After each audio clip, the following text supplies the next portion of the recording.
Inside Angola Prison, the greatest escape but failed. June 12th, 1999, that's when it all started.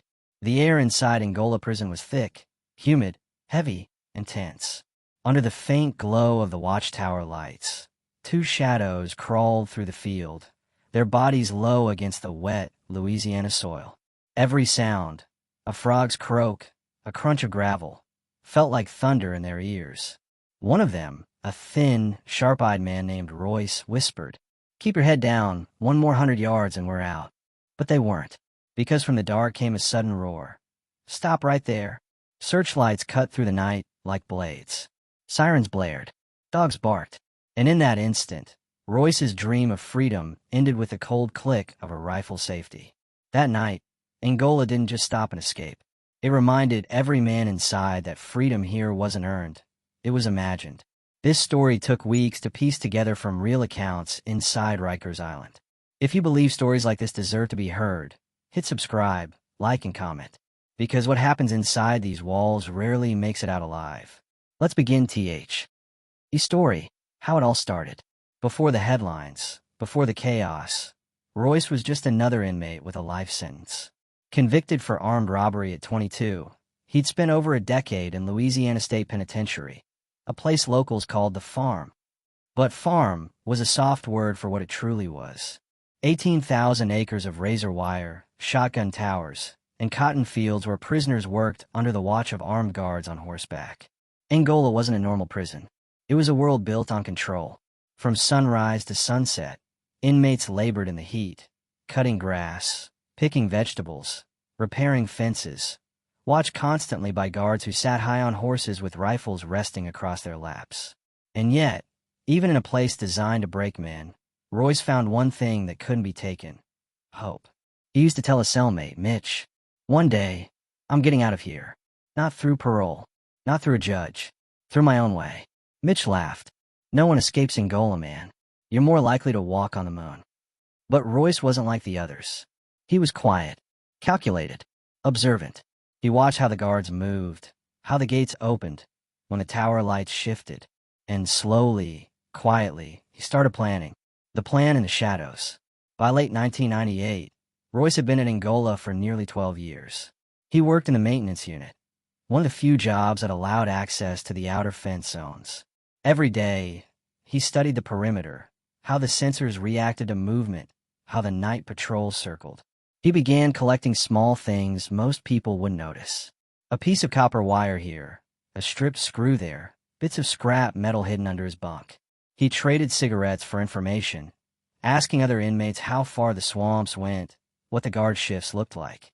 Royce's plan wasn't impulsive. It was genius in its patience. He'd figured out that once a month, during shift change, the outer floodlights flickered for 40 seconds while generators rebooted. In those 40 seconds, the field outside went dark. That's when he'd make his move. He found a partner, Earl, an older inmate serving time for burglary. Earl was desperate. He had cancer and swore he wouldn't die behind bars. Together, they built a makeshift ladder from stolen mop handles and fencing wire, hidden piece by piece under the floor of an abandoned workshop. Every night, they whispered under the hum of the fans, going over their timing. It wasn't just an escape plan anymore. It was a mission, freedom or death. The night of the escape. June 12th, 1999. The air felt different that night. Thick clouds rolled over the moon, making the yard almost pitch black. Royce and Earl had memorized every step. At 2 a.m., the floodlights flickered, just like Royce predicted. They slipped out of the workshop window, crawling through the mud, hearts pounding like war drums. The silence was unbearable. Every second stretched into a minute. They reached the inner fence, 20 feet of barbed wire and steel. Royce clipped through the wires with a tool he'd built from sharpened wrench. Earl whispered, "Halfway there." But halfway meant nothing in Angola, because halfway was where the system began to fight back. A motion sensor near the outer field went off. Royce didn't hear it, but the guards in the tower did. The red alarm light blinked silently first, then the sirens began. They sprinted toward the final fence, the swamp just beyond it glimmering under faint moonlight. Royce grabbed the ladder, jammed it against the fence, and started to climb. Earl followed, his old legs trembling, his breath sharp and fast. Then came the voice, through the loudspeaker, echoing over the prison. "Stop immediately, or you will be fired upon." They didn't stop. Earl slipped halfway up, his hands bleeding, and screamed as his leg caught in the wire. Royce turned to help, but that single act of loyalty sealed his fate. By the time he reached Earl, flashlights cut through the fog, and armed guards surrounded them. The great escape was over. The price of failure. They were dragged back to the yard, covered in mud and blood. The next morning, word spread fast. 2 men tried to escape. Neither made it past the wire. For the rest of the inmates, it was another story, another lesson that Angola was unbeatable. For Royce, it was something else. He wasn't broken, just silent. Days later, when reporters asked him why he tried, he said quietly, "I'd rather die reaching for freedom than live pretending I'm free." He was moved to solitary confinement for the next 5 years. A small concrete cell, no windows, no sound but his own breathing. Every 24 hours, a small tray of food slid under the door. And yet, even in that silence, Royce didn't lose what made him try: hope. He scratched a message into the wall that still remains there today. They can cage the body, but not the will. Years later, Angola changed. New programs, new rules, new faces. But among those who still remember that night, Royce's story lives on. Not because he escaped, but because he dared to try. Inside Angola, silence is power. It's control. But sometimes, it's also the sound of men dreaming. And maybe that's what scares the system the most. Not the noise, but the hope that refuses to die. The sound of sirens had faded hours ago. But inside Angola Prison, the tension still hung thick in the air, like smoke after a fire that refuses to die. By dawn, the entire prison had transformed. Every corridor, every cell block, every guard tower was now a crime scene. Inmates whispered behind bars. Guards moved in tight formation. And above them all, the warden watched the chaos from his office window. "Find him," he muttered to himself. "Find a man who thought he could beat Angola." But by now, everyone knew Marcus Slim Devine wasn't just an inmate anymore. He was a ghost. It had been 11 hours since Slim disappeared into the swamp. The K-9 units had lost his scent somewhere near the East Levee. The guards searched the drainage tunnels, the fences, even the outer roads that led to the Mississippi. But there was no sign. Rumors spread fast, faster than the guards could shut it down. Some said Slim had help from a guard. Others said he found a hole under the fence that even the tower snipers didn't know about. But there was one thing nobody could deny. Slim had planned this for months. 2 days before the escape, a kitchen worker named Delroy had passed him a folded piece of paper wrapped inside a cornbread muffin. Inside it was a rough hand-drawn sketch of the outer fence line, the part nearest to the swamp. Delroy wasn't just a cook. He'd been inside Angola for 20 years and knew its belly like a maze.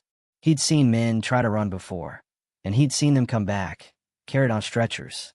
But Slim was different. He didn't talk much, didn't brag, didn't fight. He just watched. He studied the patterns, guard rotations, shift changes, camera blind spots. Every move, every second. And when the power went out that night, he moved like a shadow. But what Slim didn't know was that the swamp had its own eyes. By the second day, the Louisiana State Police had joined the search. Helicopters combed the area, their spotlights slicing through the darkness. The water below shimmered like glass, but every now and then, something broke the surface, a ripple, a splash. To them, it could have been a log, but they all knew better. Angola sits on 18,000 acres of farmland, surrounded by bayou and marshland. It's not just the size that traps you, it's the land itself. The mud sinks, the insects bite, and the air feels like it's breathing on your neck. Most who run never make it past a mile. Slim had gone 6. By day 3, the news had broken across Louisiana. Angola inmate escapes maximum security prison. Anchors smiled nervously as they read the headline, but everyone watching knew. No one ever escapes Angola. The farm guard started sleeping in shifts. The prison chapel was locked down. Every inmate was confined to their cell for 72 hours straight.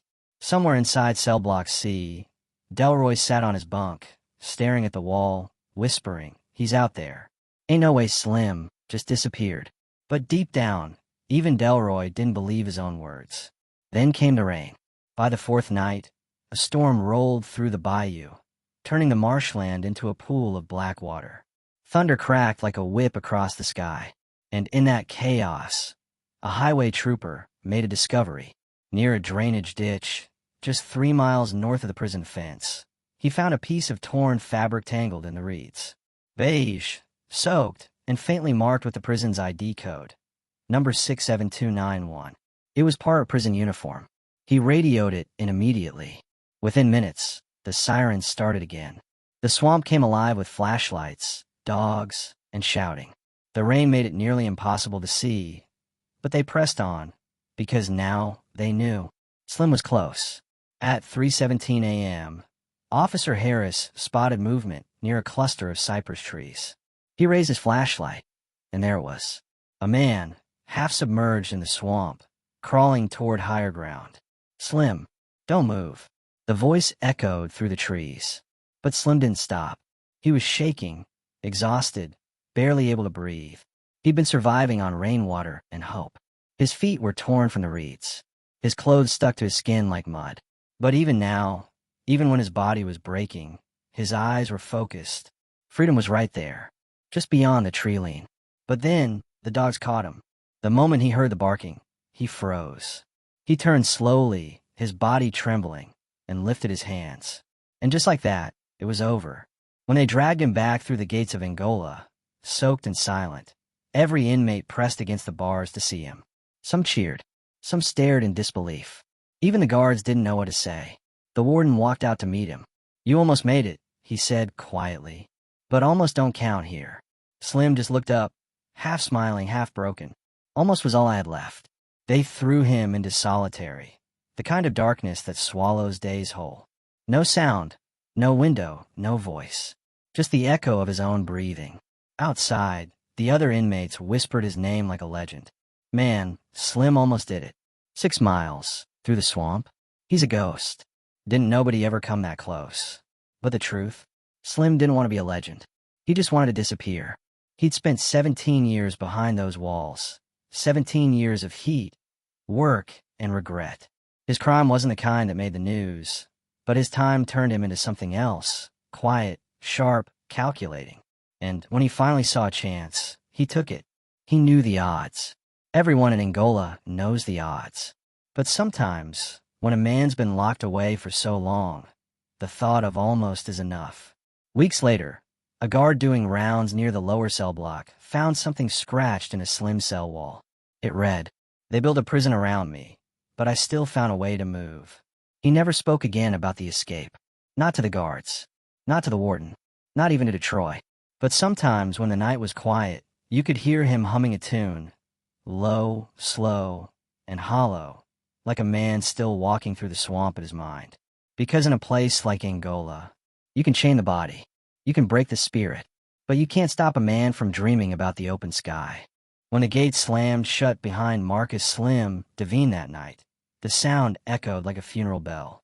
The swamp had given him back, broken and half dead, but Angola wasn't done with him yet. The warden made sure of that. "Put him in C-block solitary," he ordered, his voice cold and calm. "No visits. No contact. He's done running." And so, Slim disappeared again. Not into the swamp this time, but into the silence. For 23 hours a day, he sat in a concrete box no bigger than a walk-in closet.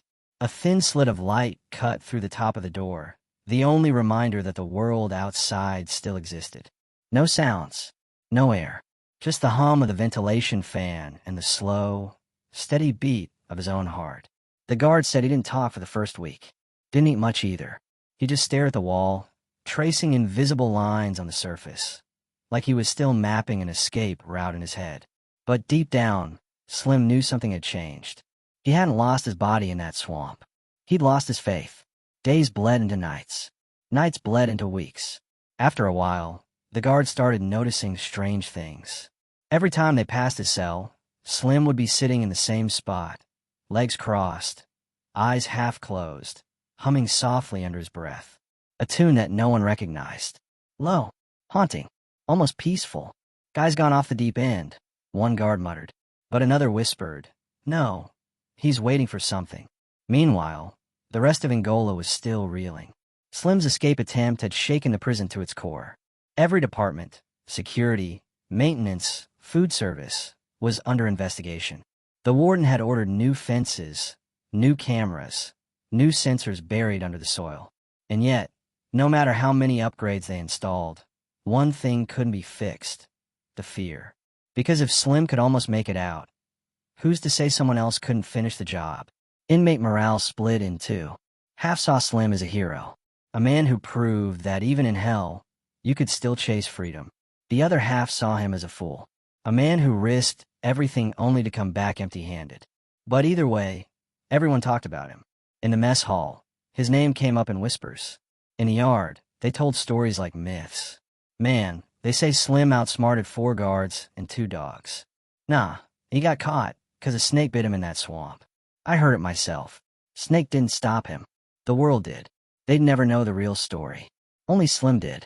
One afternoon, after 47 days in solitary, Slim finally spoke.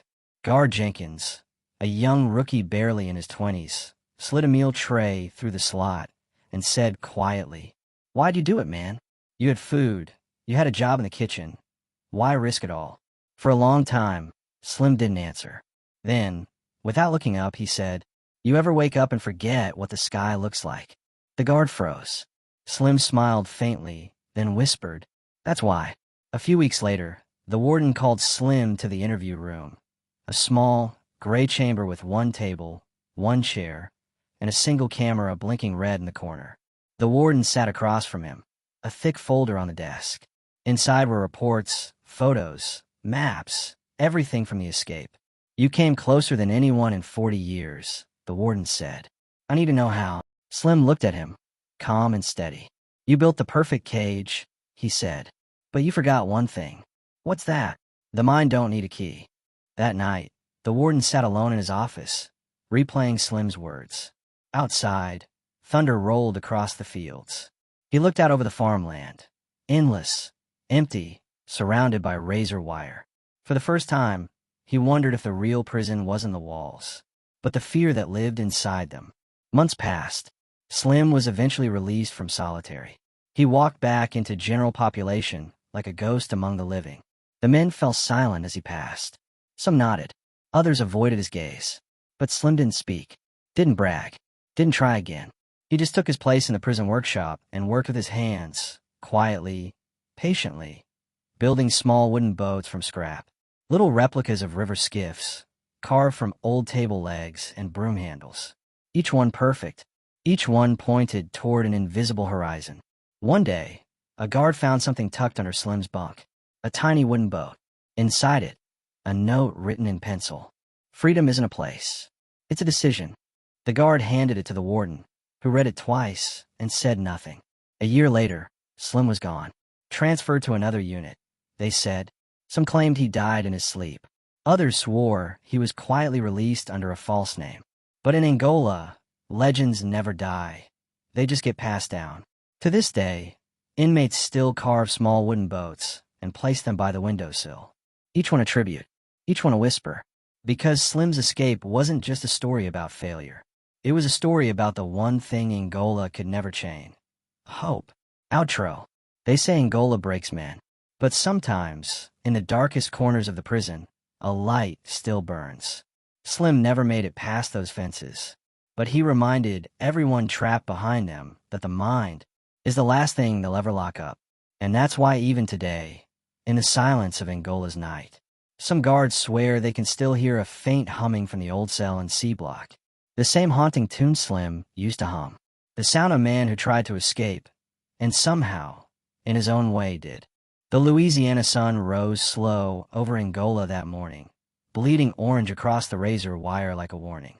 It had been months since Marcus Slim Devine vanished from the population yard, and yet, his name still echoed through the cell blocks. Some said he died in the transfer van. Others swore they saw him through the fog one morning, standing near the sugarcane field, head bowed, whispering to the wind. Nobody really knew. But one thing was certain: Angola felt different after Slim. The air was thicker, the silence heavier, and even the guards walked softer. Warden Hale sat in his office that morning, flipping through old paperwork when a guard knocked. "Sir, you might want to see this," the guard said, holding out a file. Inside were photos, wooden boats. Hundreds of them. Each one found in different parts of the prison. Hidden in the chapel, under the workshop benches, behind the toilets and solitary. Each one carried the same carving burned into the wood with a wire. F. Freedom. The warden's hands trembled slightly as he ran a finger across the photo. Slim had been gone for months. But somehow, the message was spreading, not through words, not through violence, but through belief. The one thing Angola could never cage.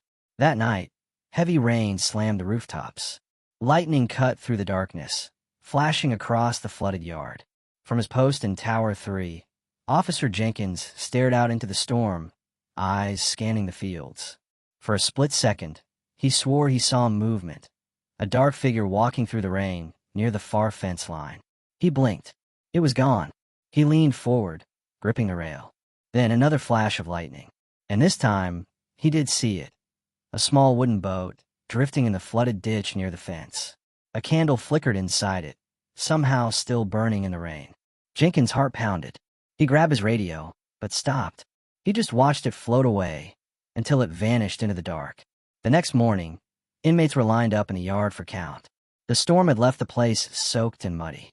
As they stood in formation, one of the older inmates, Reggie, a man who'd been there longer than most guards had been alive, noticed something carved into the concrete wall near C block. The letters were uneven, rough, but clear. A cage can't hold a dream. The guard scraped it off before breakfast. But by nightfall, it was back, carved deeper this time. And underneath it, someone had left another tiny wooden boat.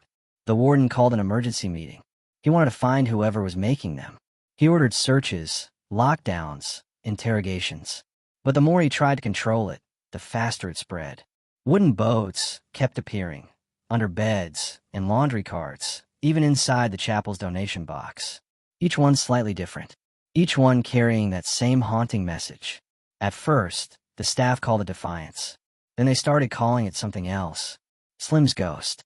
Weeks later, a new inmate named Darnell was sent to Angola. He was young, sharp-eyed, but already carrying the kind of weight most men didn't survive long with. On his third night, he couldn't sleep. He kept hearing humming, soft, low, coming from the vents. He pressed his ear against the wall, listening. It was that same strange melody people whispered about, the one Slim used to hum in solitary. A rhythm that felt too calm for a place like this. Too alive. He whispered through the vent. "Yo, who's there?" The humming stopped. Then a voice, calm, deep, familiar. "Don't waste your mind where they can reach it." Darnell froze. He didn't know it yet, but that night changed him forever. Months turned to years. The story of Slim Devine became prison folklore, passed down in whispers, retold with new details every time. Some said he found a way to live free in his head, escaping every day without moving an inch. Others said he really did escape, that the man who died in that transfer van wasn't him at all. But no one ever found his body. No official report. Just one thing that kept appearing, carved deep into the wood of the old workbench in the prison shop. The sky don't need permission. By now, Angola had new guards, new warden, new tech, motion sensors, drones, digital towers, every inch under control. And yet, something strange happened one night. During a maintenance check, a camera in C block glitched for exactly 7 seconds. When the feed returned, the guard saw a figure sitting in the dark corner of the corridor. Head down, orange uniform, tattooed hands resting on his knees. He hit rewind, nothing. The figure was gone. 7 seconds later, the monitor flickered again. And this time, in white chalk letters on the wall behind the cell door, there was a message. Still here. The warden reviewed the footage himself. But every time he watched it, the writing seemed to fade a little more, like the prison itself didn't want to give up the secret. Eventually, he closed the file and said nothing, because some stories in Angola weren't meant to be solved. One last thing happened before the file on Slim Devine was finally closed. During a quarterly audit, the guards cleaned out an old cell in C block, the same one Slim once occupied. Under the bed frame, they found a small wooden boat, perfectly carved and sealed in plastic to protect it from moisture. Inside was a folded scrap of paper. The writing almost faded with time, but still legible. Tell them I made it, even if it's only in here. There was no signature, just a single pencil line, a faint outline of the Mississippi River. The warden placed the note back in the boat and kept it on his desk, next to his badge. He never told anyone about it. Years later, when that warden retired, he left the prison quietly. No ceremony, no goodbye speech. He just handed in his keys and walked out through the front gate for the last time. But before leaving, he stopped near the main wall, the one facing the rising sun, and placed that same wooden boat on the ground. For a long moment, he stood there watching the dawn break over the fields. Then he whispered to himself, maybe he was right. The mind don't need a key. They say Angola is a place where hope goes to die. But sometimes, if you listen close enough, you can still hear it breathing through the cracks, in the hum of the vents, the creak of old beds, and the whisper of the wind that rolls across the sugarcane fields. Maybe Slim never escaped in the way people think. Maybe he escaped in the only way that truly matters. Not through fences, but through faith. And that's why even today, in the silence of Angola's night, the guards still swear they can hear the faint sound of humming, rising from the walls of C Block. The same song Marcus Slim Devine once hummed, the night he almost made it out.